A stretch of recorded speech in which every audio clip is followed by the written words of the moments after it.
Donc la servante de Dieu, la prophétesse d'Anne, à venir nous bénir. Nous acclamons le Seigneur pour sa vie. Alléluia.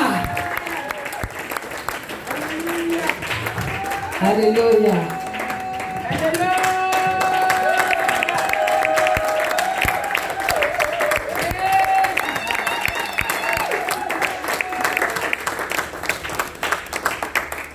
Alléluia. Amen. Que le Seigneur nous bénisse. Est-ce qu'on peut acclamer Jésus-Christ?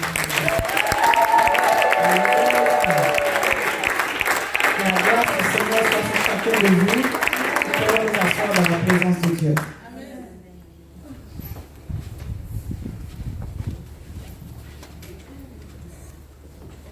Vous pouvez vous asseoir. Demande à ton voisin ce qu'il va bien.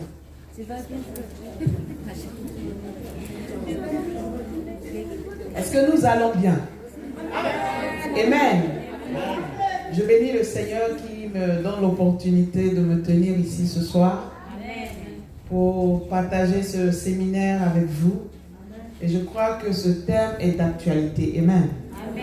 Je bénis Dieu pour la servante de Dieu qui nous, c'est une femme que j'aime beaucoup. On s'est rencontrés la première fois, elle était encore dans le groupe musical. Elle chantait dans le groupe musical. C'est une chanteuse du Seigneur, une passionnée de Dieu. Et à ce séminaire, quelque chose s'est passé. Et aujourd'hui, on peut voir les fruits de ce séminaire dans ces salles. Et ma prière, c'est que toi aussi, demain, tu continues le flot de l'Esprit.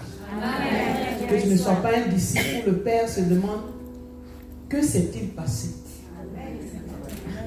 Alléluia. Amen. Mais un disciple qui donne envie de former d'autres disciples. Amen. Qui donne envie à des païens de vouloir essayer la vie que nous avons embrassée, qui est celle de Jésus-Christ. Parce que être chrétien veut dire être comme Christ, des petits Christ. Amen. Quand Christ est mort et qu'il est monté au ciel, et que les disciples ont commencé à prêcher la parole, à guérir les malades, on ne savait pas comment les appeler. Et alors, ils les ont observés, ils ont vu qu'ils faisaient comme Christ. Et alors, on les a appelés des chrétiens, des gens qui font comme Christ. Et donc, si tu voulais savoir à quoi ressemblait Christ, il fallait aller à côté de ceux qui faisaient comme Christ, les chrétiens. Et le Seigneur dit que chacun de nous, ici dans cette salle, avant même d'être un disciple de Christ, devant les chrétiens. Je bénis le Seigneur pour l'introduction qu'il y a eu et la définition du discipolat, le contenu du discipolat, les enjeux du disciple ont été donnés. Je ne vais pas revenir sur ces définitions, mais je voudrais parler de quelques points. Parce qu'avant même que nous ne soyons disciples devant un chrétien, beaucoup de personnes ont du mal à être des disciples parce que ces personnes n'ont même pas épousé celui pour lequel nous sommes tous chrétiens, Jésus-Christ de Nazareth. La Bible dit, si quelqu'un veut me suivre, si quelqu'un veut être un disciple, il faut qu'il se charge de sa croix, qu'il meure à lui-même. C'est écrit dans vos Bibles ou pas?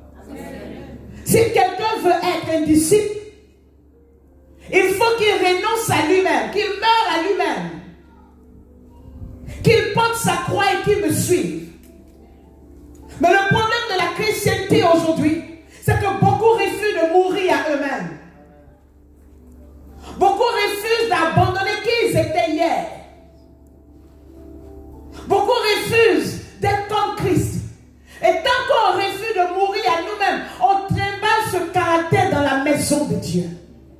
On trimballe ce caractère dans notre croissance avec le Seigneur. Et les dégâts sont là.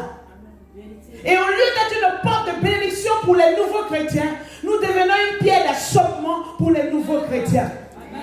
Parce qu'elle vivait dans le mal, elle vivait dans la prostitution, elle vivait abandonnée, rejetée, blessée des hommes. Et un jour, la parole de Dieu va la trouver. Et on lui dit, Jésus-Christ, c'est l'espoir. Alors quand elle voit une maison où c'est écrit là où les chrétiens sont, elle se dit, je suis à l'ambassade du royaume du bonheur. vous voyez le drapeau des États-Unis sur un bâtiment, vous vous dites ça, c'est l'ambassade. Ou c'est la maison de l'ambassadeur. Mais vous n'allez pas trouver le drapeau des États-Unis sur la maison du président belge ou du roi belge ou bien du président français. C'est pas possible. Je parle à quelqu'un. Et donc quand je vois ce drapeau, comme on me dit c'est l'ambassade, quand je rentre, je dois trouver un Américain. Je parle à quelqu'un. Donc quand j'arrive dans l'ambassade américaine, je ne veux pas voir des gens parler le lingala comme langue officielle. Est-ce que je peux pousser? Est-ce qu'on est ensemble? Alléluia. Donc quand je rentre à l'ambassade des États-Unis, je commence par good morning. Et je dis pas, comment on dit en lingala bonjour? Je dis bonté nayo et qu'il me répond, il y a quelque chose. Alléluia. Quand je demande le formulaire, je vais renouveler mon passeport. On me donne un formulaire écrit en lingala. Il y a un problème. Dis bien fort, maman. Il y a un problème. C'est pas la bonne adresse. Je ne suis pas à la bonne adresse. Parce que quand je rentre dans l'ambassade américaine et que je dois remplir un document, ça doit être dans la langue officielle des États-Unis. Quand je rentre à l'ambassade française et que je vais trouver les employés, je vais trouver l'ambassadeur, je m'attends à communiquer dans la langue officielle de la France. Je parle à quelqu'un. Mais pourquoi est-ce que lorsqu'on rentre dans l'ambassade de Christ, qui est l'église, on entend toutes sortes de langues et toutes sortes de formulaires sont distribués? La seule langue qui est parlée au ciel, c'est la langue de l'amour. La langue qui est parlée au ciel, c'est la langue de l'amour. Et la Bible dit l'amour pardonne tout. Ouh là là. C'est vrai, là, tu es en train de rentrer dans nous maintenant. Je parle à quelqu'un. L'amour couvre tout. Ça veut dire quoi? Quand on aime et que l'autre est faible, on couvre. Amen. On n'expose pas. Amen. Et on le soutient jusqu'à ce qu'il devienne meilleur. Amen. Voilà le langage de l'amour. Mais entrez dans l'ambassade de Christ aujourd'hui, qui est l'église.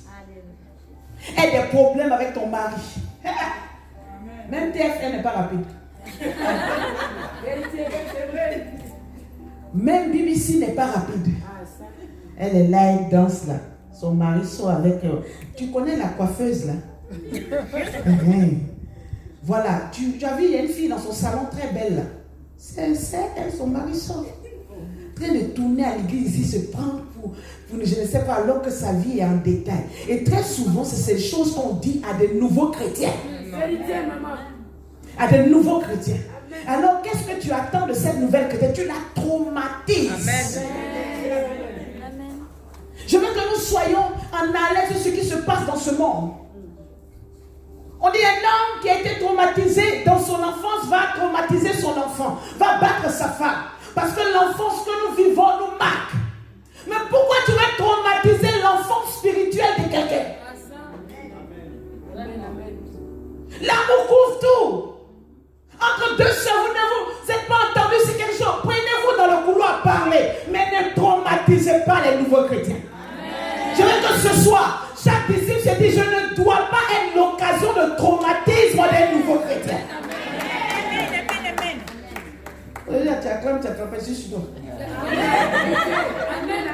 Tu dois être un modèle. Tu dois être une personne qui donne envie. Nous avons trop traumatisé de nouvelles personnes. Nous avons trop traumatisé. Et ces personnes ne savent plus. Pourquoi aller à l'église? Parce que je rentre dans l'ambassade américaine, on me parle une langue, je demande ici, on me parle tout sauf ma langue à moi et la langue des États-Unis. Ces hommes, ces jeunes qui sont sortis de la drogue et qui viennent donner leur vie à Jésus, vous êtes sûr que c'est pour les Congolais? C'est à cause des Congolais qu'ils ont voulu détruire leur vie. Et ils arrivent dans la maison de Dieu à l'ambassade, on l'accueille avec Congolais. Vous vous attendez à quoi? Vous pensez que dans 6 mois, il va être impliqué jusqu'à jouer le piano et que maman Kiminou se repose?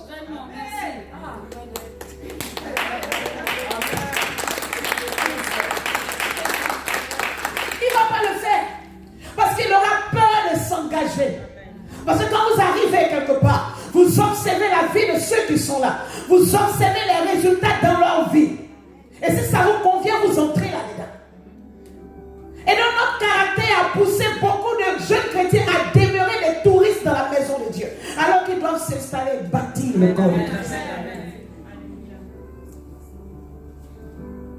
Être un disciple, c'est de réaliser pourquoi Christ est mort à la croix. Lui, le Fils de Dieu, qui avait toute la gloire du Père, qui accepte d'être humilié, frappé dans la cour, insulté. Il aurait pu en une seule parole ordonner à une armée d'anges qu'elle est venue, et toute la ville aurait été rasée. Mais il a regardé à toi et moi, et il a dit, il connaît les malédictions, il faille qu'il paye le prix. Et ce Fils de Dieu a payé le prix jusqu'à la croix. Il a été humilié même à la croix. Quelqu'un a trouvé le moyen de l'insulter. Mais la Bible dit, il n'a pas regardé à cela, mais il a regardé à nous. Et il s'est livré comme un agneau qu'on envoie à la boucherie. Il est rentré dans le séjour de mort. Pour le premier jour, payer pour ton passé. Le deuxième jour, être avec toi pour ton présent. Et le troisième jour, tôt le matin, dit ton avenir, nous sommes ensemble. Quand il finit de payer tout ça, et que tu viens dans la maison du Seigneur, de grâce, n'amène pas ce Jésus-Christ à perdre des enfants pour lesquels il est mort à la croix. Amen. Quand un buffet est dressé, maman Kiminou, je vais parler aujourd'hui de tout mon cœur. Faut parler. C'est-à-dire, on va laisser les gros discours. Quand un buffet est dressé, que j'ai mon assiette, comment tu t'appelles, femme? Pamela. Que Pamela a son assiette, est-ce que c'est forcé qu'on prenne les mêmes légumes? Jamais. Parfois, on peut prendre les mêmes légumes, mais pas aux mêmes portions. Chacun prend ce qu'il aime. C'est pas parce qu'elle a pris des navets que j'aime pas les navets, je vais prendre. Amen. Il peut y avoir des fruits de mer, mais il y a des personnes allergiques aux fruits de mer. C'est pas parce que Pamela a pris des fruits de mer. Moi qui suis allergique, je vais aller me servir parce que pourquoi Pamela se prend pour qui? Pour prendre les fruits de mer, moi aussi je vais prendre. Mais tu oublies que tu es allergique à ça. Amen. Est-ce que je parle à quelqu'un? Laissez-moi vous dire, quand on est chrétien, notre âme est allergique aux fruits du péché. Donc tu ne peux pas aller te servir le péché parce qu'une autre mange le péché. Vous n'avez pas les mêmes corps. Tu as été renouvelé. Non pas par la volonté de l'homme, ni par le sang, mais par Dieu. Et Dieu ne consomme pas le péché. Est-ce que je peux parler à quelqu'un ce soir? Ah, moi je venais à l'église, j'ai trouvé qu'elle enseigne. Elle est une vie comme ça, moi aussi je vais faire. Est-ce que tu sais d'où elle vient, où elle vient? Amen. On peut tous monter dans le même bus, mais ne pas avoir les mêmes arrêts. Quand quelqu'un ne va pas loin, il peut rester debout. Mais toi, tu vas jusqu'au terminus à 1h30 de parcours. Cherche une place pour t'asseoir. Ah, mais elle est debout en talon. Sûrement, il s'arrête au prochain arrêt. Alléluia. Est-ce qu'on peut se parler? Elle s'arrête au prochain arrêt. Il y a des gens dans la maison de Dieu, ils arrivent. Ils sont comme des gens investis dans les choses de Dieu. Mais en réalité, leur cœur a programmé de descendre au prochain arrêt. Mais tu ne peux pas faire comme elle. Elle est arrivée. C'est une blessée de guerre. Elle a fait la guerre de Yom Kippour. Elle a fait la guerre de Libreville. Elle a fait la guerre de Brazza. Elle a fait la guerre dans tous les pays. Elle a survécu. Là où elle est, les cicatrices, elle veut blesser. Amen. Une femme grâce à elle, tu vas vouloir ressembler. Dis à quelqu'un, change ton modèle. Change ton modèle. Un disciple amené à suivre un maître, mais qu'il envoie quelque part. Une personne qui t'appelle et qui ne t'a jamais parlé de ta vie chrétienne, qui ne t'a jamais parlé des enjeux spirituels, mais qui passe son temps à te parler de ce qui se passe à l'église, bloque là. Je vais dire ça encore. Une soeur qui t'appelle, appelle le culte de dimanche. Pas pour te dire, ma soeur, au vu de ce que le Seigneur a dit par son serviteur, sa servante. Vraiment, cette semaine, voilà les résolutions qu'on peut prendre ensemble. Tu es ma soeur. Il faut qu'on jeûne, on prie ensemble. Amen. Tu te souviens le problème que tu m'avais expliqué qui traîne encore. Basé sur le message du dimanche, je pense que Il faut qu'on monte dans la prière. Choisissons les jours, on va monter, on va prier. Amen, amen. Une seule qui ne fait pas ça. Mais après le programme, le culte était bien béni. Le culte, est-ce que tu as vu la soeur dans son habit? Enfin, elle croit qu'on est quoi, à Moscou, quoi.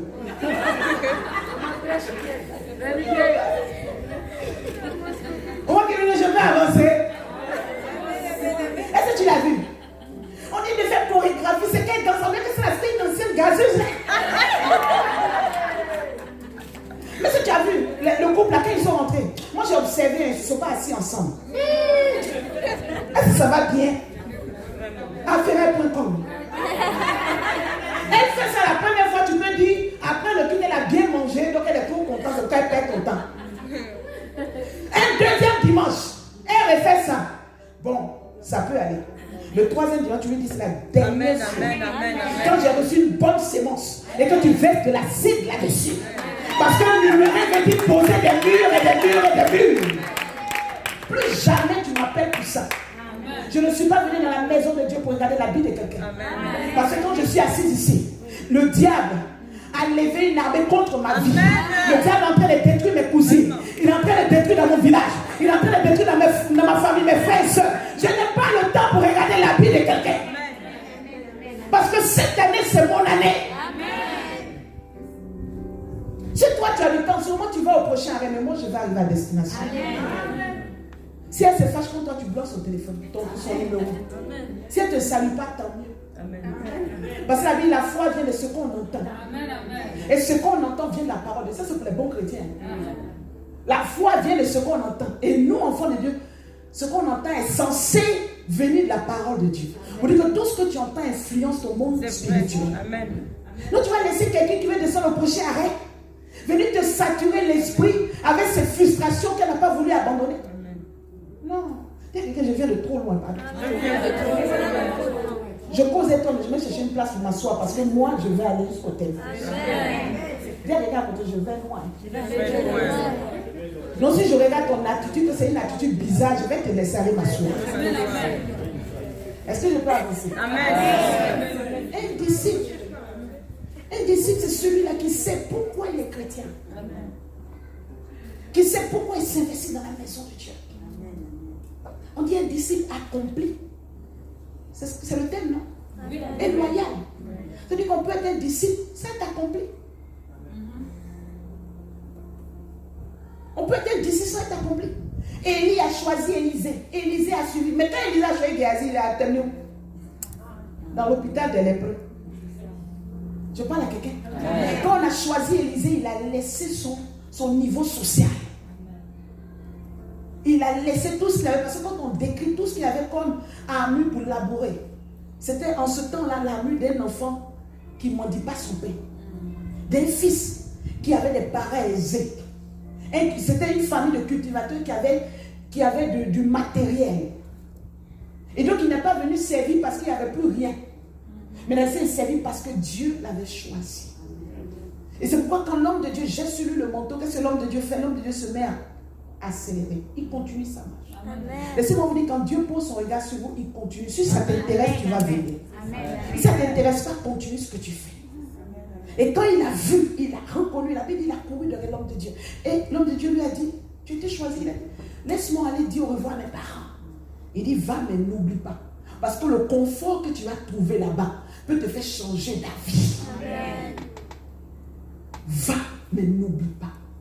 C'est pourquoi je vais dire à des personnes, si des membres de ton passé, des acteurs de ton passé ressurgissent, te parlent, toi n'oublie pas ce que Dieu a fait dans ta vie. Toi n'oublie pas ce que Dieu a posé dans ta vie. Toi n'oublie pas ce que Dieu veut faire avec toi.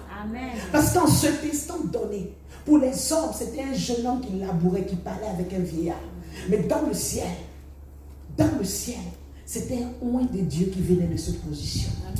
Laisse-moi te dire, parfois les hommes ne voient pas ce que Dieu a déjà vu. Amen. Et c'est pourquoi, même si toi tu ne vois pas ce que Dieu a déjà vu, fais attention à qui tu laisses influencer tes décisions. Amen. Nous allons prendre le Bible. On va se parler dans le livre de Job. Est-ce que tout le monde est salué? Amen. Je veux voir les livres.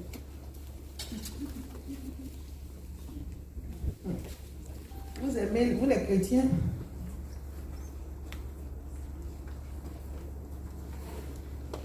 Les chrétiens aiment bien avoir les buts sur les téléphones. C'est pas mauvais, hein? Mais le jour où ils vont vendre l'application à 1000 euros. Amen. Maman Kimino, j'ai dit, le jour où ils vont vendre l'application à 1000 euros, là, il y a combien de chrétiens qui vont avoir ça dessus? Parfois, on vous dit accepter. Vous téléchargez quelque chose, on dit accepter. Et l'accepter, vous voulez télécharger, mais accepter que Jésus n'est pas le Fils de Dieu. Sinon, tu n'as pas ça. Tu fais quoi? Hein? Mon fils dit ça fort. Ça arrive fort. C'est pourquoi ayant l'application et un autre papier qui est sur ton lit, tu as acheté, ça t'attend le soir. Le matin, ça parle avec toi. Amen. Le téléphone prend. Et puis, tu es dans la vie de tous les jours. Tu écoutes la Bible en audio. Tu fais ce que tu as fait. Et tu as toujours ta réserve. Amen. Est-ce que je parle à quelqu'un? Est-ce que Dieu fait du bien à quelqu'un ce matin? Amen. Vous ne pas dire cet après-midi. Amen. Dieu te fait du bien, acclame fortement le Seigneur.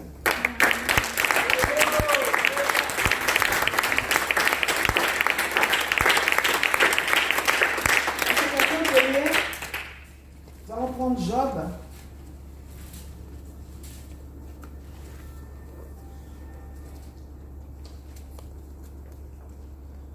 Le chapitre 32, le verset 7.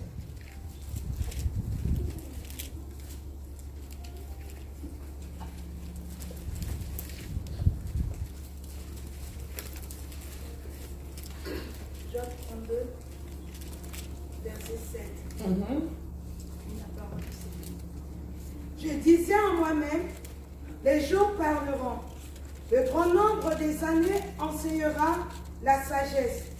Mais en réalité, dans l'homme, c'est l'esprit, le souffle du Tout-Puissant qui donne l'intelligence. Amen. Amen.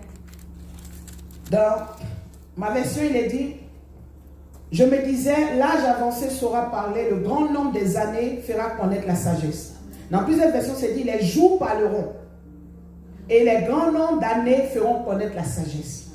Ce qui veut dire que les jours parlent, les années parlent. Qu'est-ce que ça veut dire? Les jours parlent, les années parlent. Pour dire que tu ne peux pas faire semblant pendant longtemps. Amen. Tu peux tromper un certain peuple pendant longtemps. Tu peux tromper tout le monde pendant un certain temps. Mais tu ne peux pas tromper tout le monde tout le temps. C'est pas possible. Les années parlent. C'est pourquoi je vais dire à un disciple. La Bible dit que tu dois mourir à toi-même. Mais si tu ne meurs pas à toi-même, que tu caches des choses, le temps va finir par faire sortir. Amen. Amen. Amen. Le temps va finir par révéler. Même si tu rentres dans une relation et que ce n'est pas à 100% tu es rentré, le temps va parler pour dire que tu n'étais pas sincère. Et beaucoup d'églises connaissent des crises quand le temps décide de parler. Quand les années décident de parler. Quand au bout de 3 ans, le temps dit il faut que je parle. Et alors le temps va commencer à révéler le caractère de certaines personnes. Tout allait bien. Mais lorsque sa meilleure amie s'est mariée, les problèmes ont commencé. Quand sa meilleure amie est tombée enceinte, son visage a changé. Quand sa meilleure amie a eu un travail meilleur que son travail, à l'église on ne bénit pas tout le monde au même niveau. Amen. Quand sa soeur a eu une responsabilité à l'église, oh, avec tout ce que moi j'ai fait à l'église ici, celle on ne la voit jamais. Mais c'est elle qui a été choisie. Et moi pas. Regardez même la vidéo du jour de l'anniversaire de maman. Qui a donné le plus grand cadeau? C'est la regarde, ce qu'elle a pris. Quand tu calmes, tu sens que ça là, il n'y a rien dedans. Oh, il n'y a rien dedans. Qu'est-ce que je n'ai pas payé comme prix dans cette église? Mais j'ai vécu l'injustice dans le monde. Je viens vivre encore l'injustice dans l'église. Moi, je suis fatiguée. En fait, c'est parce que tu ne sais pas ce que ça veut dire d'être au service de Dieu. Amen. Parce que si tu savais, tu n'allais pas te fâcher quand quelqu'un est sélectionné pour rentrer dedans. Quand on dit un soldat qui est sélectionné pour aller à Bagdad, et son cousin qu'on a laissé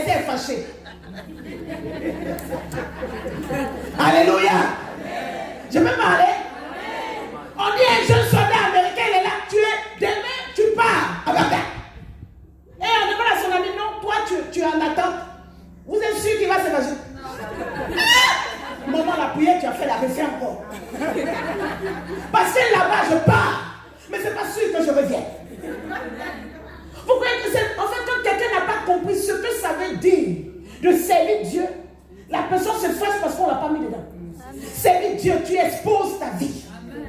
Servir Dieu, tu viens narguer le diable. Et alors il va répondre. Servir Dieu, les plus jeunes te voient. Et ta vie doit être un modèle. Non, c'est pas comme toi, on a laissé d'autres personnes, on t'a choisi. Arrête de donner honte au pasteur. Je peux dire ça encore? Quand toi, on t'a fait confiance, tu parles. Amen. On t'a fait confiance, on t'a mis là pour servir le Seigneur. C'est pas maintenant, chaque fois qu'on dit quelqu'un enceinte une femme, c'est toi. On dit on a attrapé quelqu'un dans les caniveaux, c'est toi. Il y a une soeur qui a volé le porte-monnaie d'une autre soeur pendant la loi, c'est toi. Oh, il y a un vent de rébellion dans l'église, c'est toi. Il y a des gens qui se plaignent qu'il y a trop de factures, c'est toi. Mais laisse-moi te dire que si tu étais sélectionné, c'est parce que l'homme de Dieu, et Moïse a été l'homme le plus loin. Il a vu Dieu, il a parlé à Dieu. On est d'accord? Et quand la Bible dit que Dieu vient dire à Josué, je vais te bénir comme Moïse, c'est pas une petite affaire. Mais quand les bras de Moïse étaient fatigués, qui a soutenu ses mains? Deux gars dont il y a aucune histoire auparavant qui dit qu'un jour Dieu a causé dans la chambre. Il n'y a pas la vérité. Ils n'ont pas été sélectionnés parce que c'était les plus grands moins. Mais malgré toute l'onction de Moïse, cette onction était dans un corps qui était vieux. Amen. Et il avait besoin de jeunes hommes vigoureux, qui certes ne parlaient pas encore directement avec Dieu, mais qui avaient encore la vigueur dans le muscle. Et laisse-moi te dire, ce n'est pas parce que l'homme de Dieu te fait venir à cause de ses muscles qui se fatiguent que désormais il est ton égal. Parce que écoute-moi bien, la Bible n'a pas dit aussi longtemps que la main de Hur était levée. Non, la main de Moïse, même si tu es soutenu, ceux qui soutiennent, on ne te voit pas.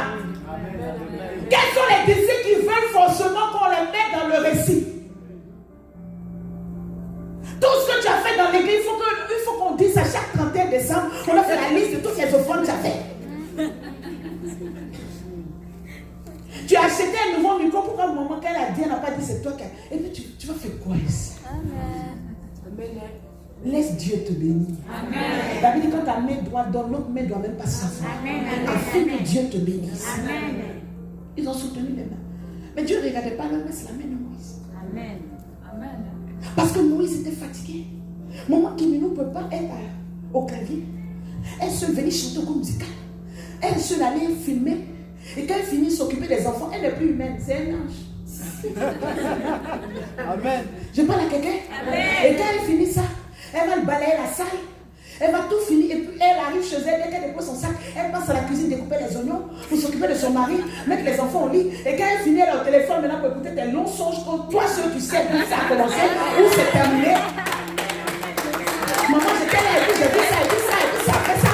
Toi, toujours, tu as des longs songes. Arrête de trop nous fatiguer. Et quand elle terminait ces longs songes jusqu'à 1h30,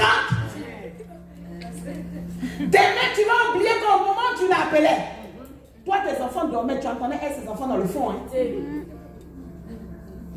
Tu vas l'appeler dimanche à 23h, tu oublies que le matin de 11h jusqu'à 17h, elle était à l'église. Elle aurait pu ne pas décrocher ton téléphone, mais elle a décroché par amour.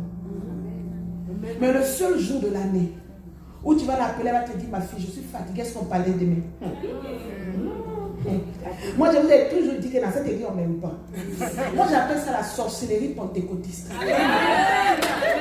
La sorcellerie pentecôtiste. Des gens, les chrétiens qui n'ont pas de mémoire. Ils n'ont pas de mémoire. Quel que soit tout ce que tu vas faire pour eux, quand tu as le jour, il y a un problème, ils oublient tout. C'est les chrétiens, plus tu les bénis, la bouteille de pétrole augmente. Plus tu les bénis, l'essence augmente. Plus tu les bénis, il suffit une petite essence, toute la maison parle. Ils ne vont jamais dire cette situation est arrivée à moi. J'ai entendu, je ne vais même pas faire laisser monter au niveau des pasteurs. Je vais régler ça directement. Je vais appeler la soeur et dire, ma soeur, ce que tu as dit à l'autre soeur, quand on se met à sa place, c'était un peu dur quand même. Laisse tomber. Il faut lui demander pardon. C'est pas là. Non, il faut laisser. On est dans les choses de c'est une nouvelle, elle ne sait pas. Tu ne peux pas juger un enfant au même niveau qu'un adulte. C'est une nouvelle chrétienne. Montre-lui l'amour et puis dans 6 mois, on va mieux lui expliquer. Et c'est désactivé. On n'a même pas besoin de prendre le temps de la servante Dieu ou de son mari pour régler ça. Voilà le rôle des disciples. Mais un disciple qui est rempli, on voit c'est transparent. Regardez, le pétrole et puis l'eau ont la même couleur, mais n'ont pas les mêmes effets à côté du feu. Alléluia. Alléluia. Le pétrole, une bouteille, donc tu ne peux pas faire la différence. Pour savoir la différence, jette une bouchée d'allumettes. L'eau va être. Le pétrole va montrer que voilà l'opportunité de montrer mes capacités. Et donc chaque fois qu'on te bénit, chaque fois que tu viens à l'église, tu te remplis de quoi? De pétrole ou d'eau. Et donc quand il y a une situation, que la situation arrive à ton oreille, c'est à toi d'être l'opportunité. Mais c'est pas, toi aussi tu as vécu ça. Moi ça c'est parce que je ne parle pas, ça prend de Dieu. Alléluia. C'est à cause de Dieu, je suis calme. Mais si moi je voulais parler de tout ce qu'on m'a fait ici, mais on laisse comme ça. Et elle ne donne pas les détails. Du coup, maintenant, la nouvelle, la personne est obligée de penser à tous les scénarios. Elle fait exprès pour juste donner un peu, pour pouvoir amener la personne à penser. Comme elle ne donne pas d'explication, il faut peut-être que je suis. Moi, je ne veux pas dénigrer, mais tu as fini de dénigrer. Tu l'as traumatisé déjà. Elle va commencer à penser à tout ce qu'on a pu lui faire, à tout ce qu'on a pu te faire, alors que rien. Qu'on va te faire ça pour dire, bon, pasteur, qu'est-ce qu'on t'a fait à l'église? Moi, quand il y avait photo d'anniversaire de maman, j'étais arrêté devant maman et puis le photographe m'a poussé, m'a mis derrière. C'est à cause de ça que tu vas traumatiser la vie de quelqu'un. Dis à regarde, arrête ça. Arrête ça. Quand nous sommes en live, si tu écoutes ce message, et que ce soit l'église là où tu es, pardon, soit de l'eau. Mais ne sois pas du pétrole à amplifier les problèmes, à traumatiser les plus jeunes. Amen. Et à discréditer les hommes de Dieu. Parce que les jours parlent. Les jours parlent. Et le temps viendra où les jours vont parler. Il y a des personnes dans ces salles qui ne pardonnent jamais. Tout ce qu'on t'a fait dans un carnet. Amen. Je disais à une jeune dame à qui je conseillais par rapport à son couple, je lui ai dit dans le couple, la femme doit choisir entre la poubelle et le réfrigérateur. Quand tu mets quelque chose dans le réfrigérateur, tu veux retrouver ça encore, non? Mais quand tu mets dans la poubelle, tu ne veux plus revoir. Je parle à quelqu'un? Tu dois choisir entre le réfrigérateur et la poubelle. Mais si tu passes ton temps à tout accumuler dans le réfrigérateur, tu vas le rendre malade. Et jette rien à la poubelle. Même l'emballage du McDo est encore au réfrigérateur. Dis à quelqu'un, ça fait quoi là-bas? Donc quand ma maman me demandait, moi je vais dire que c'est le seul McDo qu'il m'a offert. C'est ça qu'elle a. Alléluia. Est-ce que je peux parler? Je vous parle de tout mon cœur. Dans ton couple, tout ce qu'il t'a fait le jour où on est venu te doter, il y a 17 ans. Mais jusqu'à aujourd'hui, quand tu regardes sa soeur aînée, tu es bizarre. Pourquoi tu es bizarre? Non, le jour de ma dot, la manière dont elle a parlé à mes soeurs. Elle se prend pour qui? Sa soeur aînée. Mais laisse-moi te dire que si sa soeur aînée ne voulait pas qu'il te marie, elle allait convaincre son petit frère. Il n'y a pas un homme qui prend une décision de mariage sans aller consulter. Elle allait créer un doute raisonnable chez ta maman. Chez sa maman. Fabriquer une histoire sans tête. Ni queue ni pied. Il ne reste que les corps. La fille, est-ce que vous la connaissez? Mais je ne sais pas si elle se ressemble. Mais elle ressemble à quelqu'un dont on a dit un jour on l'a frappé au marché parce qu'elle sortait le mari de quelqu'un. Qui va mettre une telle personne dans sa maison? Quel que soit ce qu'on t'a fait, quand le jour se lève, quand tu viens dimanche, tu viens déverser les sacs poubelles. Ne repars pas à la décharge chercher où était ton emballage de McDo et repartir encore à la maison. Chaque dimanche, quand tu viens au pied du Seigneur, tu viens déverser la poubelle. Quand une action se passe, quand on te demande pardon, jette dans la poubelle. Pour ne plus revoir. Quand on te demande à quoi ça ressemblait, je ne sais plus. Parce que c'est jeté. Amen. Amen. C'est toi qui dans ça, tu commences à garder dans ton cœur ces différents caractères. Tu verras que tu seras une bénédiction pour cette église. Amen. Tu seras une bénédiction pour l'église là où Dieu t'a placé. Amen. Et je vais parler de la loi de la différence. Amen. La loi de la différence. Je vais dire à quelqu'un, ce n'est pas mauvais d'être différent. Amen. Qui est d'accord avec moi? Amen. Amen. Qui connaît l'histoire du jeune Samuel?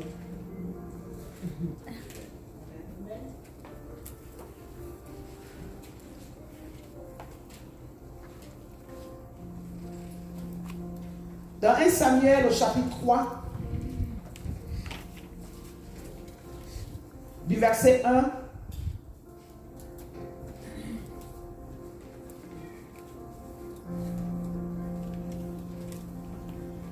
Samuel 3, verset 1. Oui, on va dire du verset 1 jusqu'au verset 9.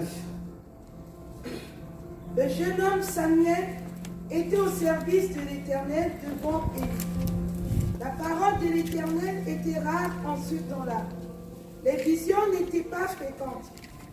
En ce même temps, Élie, qui commençait à avoir les yeux troubles et ne pouvait plus voir, était couché à sa place.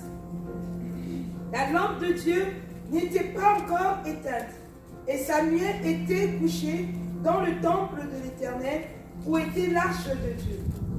Alors l'Éternel appela Samuel. Il répondit, « Me voici. » Et il courut vers Élie et dit, « Me voici, car tu m'as appelé. » Élie répondit, « Je n'ai point appelé. Retourne te coucher. » Et il alla se coucher. L'Éternel appela de nouveau Samuel. Et Samuel se leva, alla vers Élie et dit, « Me voici, car tu m'as appelé. » Élie répondit, « Je n'ai point appelé, mon fils, retourne te coucher. » Samuel ne connaissait pas encore l'Éternel, et la parole de l'Éternel ne lui avait pas encore été révélée. L'Éternel appela de nouveau Samuel pour la 3e fois. Et Samuel se leva, alla vers Élie et dit, « Me voici, car tu m'as appelé. » Élie comprit que c'était l'Éternel qui appelait l'enfant. Et il dit à Samuel, « Va, couche-toi. Et si l'on t'appelle, tu diras, « Parle, Éternel, car ton serviteur écoute. » Et Samuel alla se coucher à sa place. L'Éternel vint et se présentait. Et il appela comme les autres fois, « Samuel !»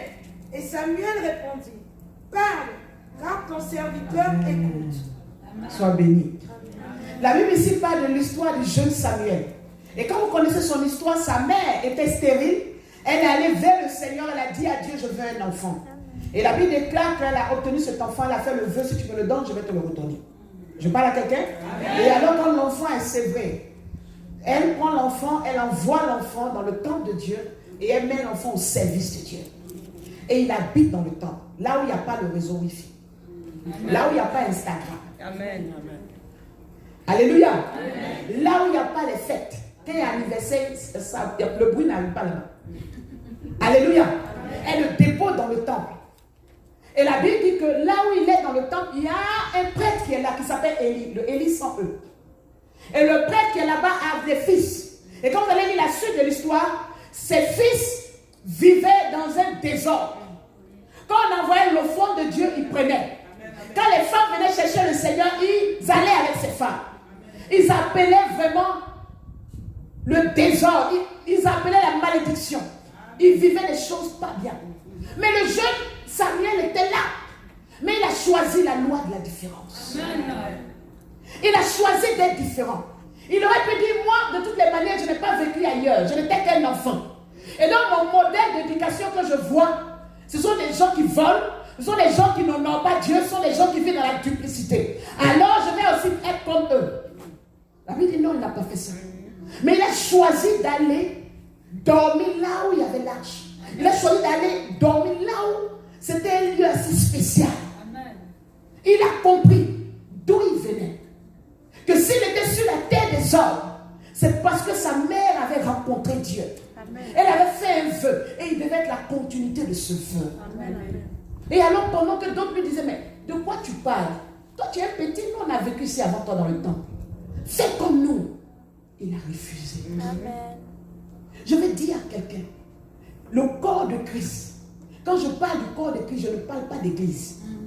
Le corps de Christ aujourd'hui est rempli de fils d'Élie. Des gens qui chaque jour piétinent l'éthique chrétienne, piétinent les valeurs chrétiennes. Amen. Tu vas sur Facebook, c'est la guerre, des paroles pas possibles. Tu essaies d'écouter les choses, c'est terrible. Aujourd'hui, personne ne craint Dieu. Chacun a créé ses doctrines. Mais au milieu de ce cafouillage, y a-t-il encore un homme et une femme capable d'appliquer la loi de la différence? Aujourd'hui, tout le monde veut adapter la chrétienté à son problème. Dieu a dit mais. Dieu a fait sa main.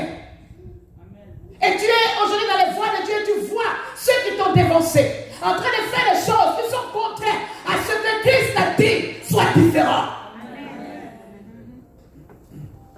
Disciple, toi qui as décidé de servir Dieu, quel que soit ce que tu vas voir, sois différent, aligne-toi à la parole de Dieu. Aligne-toi à la parole de Dieu. Combien de fois c'est facile que le mauvais grain emporte les autres grains? Tout le monde critique, toi aussi tu te mets à critiquer. Mais si tu n'as rien pour critiquer, tu inventes. Dans l'église, les gens ont vécu tellement de solitude que quand ils arrivent dans l'église, rien que pour ne pas perdre une amitié, ils sont prêts à sacrifier leur foi. C'est ma meilleure amie. Donc si elle parle mal, je dois parler mal aussi. Son ennemi est mon ennemi. La soeur t'a fait quoi? Elle t'a fait quoi? Comme elle n'aime pas ma meilleure amie, moi aussi je n'aime pas. Et dimanche, nous voulons Jésus élevé. Non, il ne sera pas élevé. Comme un étendard déchiré. Ouais, les étendards que le vent a tellement déteint, a fini par déchirer, ça ne donne même pas envie de s'arrêter à côté. La loi de la différence. Aujourd'hui, en tant que chrétiens, nous sommes tous des disciples de Christ. Et quand dans ce disciple-là, un pasteur te fait confiance et qui te dit, sois parmi mes collaborateurs, sois un modèle. Sois la personne, tu dois pouvoir te dire. Si un jour le pasteur, à cause de tout ce qui se passe, a envie de tout laisser tomber, car à cause de moi, il a envie de continuer. Amen. Voilà un disciple sur lequel le pasteur peut s'appuyer. Si ce soir, tu es capable de dire, je veux vivre ma vie où je la vis, de sorte que si un jour, maman Kiminou a envie de tout laisser tomber, quand elle me regarde, ma vie lui donne envie de continuer à bosser ici à Bordeaux. Alors tu seras un disciple accompli. Amen. Un disciple qui aura compris que parfois le leader aura besoin de toi. Amen. La Bible dit les jeunes, les enfants d'Élie vivaient dans le péché. Mais Samuel n'a pas décidé de vivre cette vie. Amen. Tu n'es pas obligé de vivre dans le péché comme tout le monde. Amen. Tu n'es pas obligé de rentrer dans tous les débats sur Facebook, c'est ton débat. Amen. Des débats de doctrine, tu n'as jamais lu un seul livre, même le livre de Jude, tu n'as même pas encore lu du début à la fin. Toi aussi, tu veux donner ton avis. Non, ce n'est pas normal, parce que la Bible dont tu parles, là, tu la connais. Non, ce n'est pas normal de dire ça parce qu'un chrétien, c'est ici. Mais on te demande, si on te pose des questions. Hein? Qu'est-ce qui s'est passé au concile de Jérusalem? Le concile de où? Le consulat? Si on te demande quelle est l'histoire de l'église. Amen. Si on te demande qui est Luther. Martin Luther King. Qui est Luther? Non, mais non, qui est Luther? Tu ne sais pas. Je vais te dire aujourd'hui. Tu sais d'où tu viens. Et ton histoire est seule avec Dieu. Et il a mis des hommes pour te forger, pour te façonner. Ne laisse pas quelqu'un définir l'architecture. Suis l'architecture du maître. Et quand Dieu a mis des hommes et des femmes devant toi, afin de te former, sois obéissant. Sois un modèle. C'est vrai, les fils de Élie vivaient dans le péché. Et Élie savait, mais il aimait ses enfants. Sûrement il leur a parlé, il ne voulait pas l'écouter parce qu'il était vieux, je ne sais rien. Mais la Bible déclare, Samuel entendait la voix de Dieu, mais il ne connaissait pas cette voix. Et donc c'est le vieux qui a des enfants païens, qui avait la clé de l'activation de la parole. Amen. Je parle à quelqu'un? Amen. Et donc pendant que tu crois que tu es super ouin parce que tu parles en langue, laisse-moi te dire, la personne que tu veux mépriser a la clé d'activation d'une bénédiction. Amen.